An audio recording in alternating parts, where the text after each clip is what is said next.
In my opinion, 2014 will be a much better year for closed-end muni investors than 2013 was.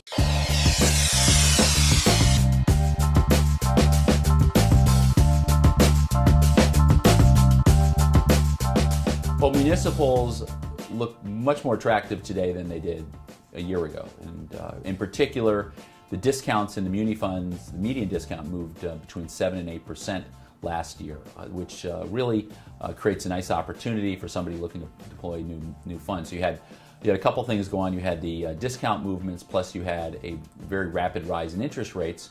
So it really created a total rate of return for the holders of anywhere between down 10, down 15% for holders in 2013. So it really sets up 2014 as a much better place. The biggest concern I have right now for somebody looking at buying closed-end muni funds is that the duration of the assets in the portfolio are in keeping with the client's objective.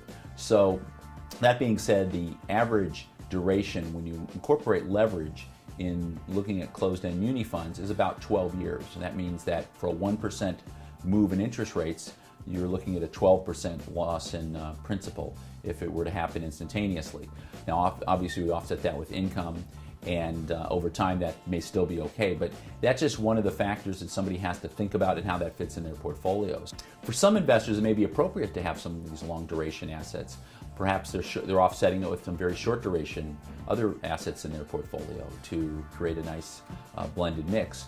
But one should look at the duration and make sure they're comfortable with it, because right now the yields are very attractive and the discounts are very attractive. And if you're comfortable with the duration, that's the final component to make sure you're in the right assets. Detroit and Puerto Rico obviously were big stories last year among some other smaller municipalities. I think there's a lot of that priced into the market, particularly in Puerto Rican bonds. So how far does a reasonable investor want to go out in terms of duration with munis? Because it can be quite long. Yes, there are some funds that are approaching 20-year durations, which gives you a lot of firepower, particularly if you think interest rates are going to come down. I think what it comes down to is how much interest rate risk you want to take in a portfolio context. Meaning an investor may have an investment portfolio of, let's say, $1 million, and it might be appropriate to put a 5 or a 10% allocation to closed-end muni funds within that portfolio. So really, it depends on the investor and how it fits appropriately in their portfolios. For more information and data on closed-end funds, visit our sponsor, CEFconnect.com, the authority on closed-end funds. Thanks for watching. This is Closed-End Fund News.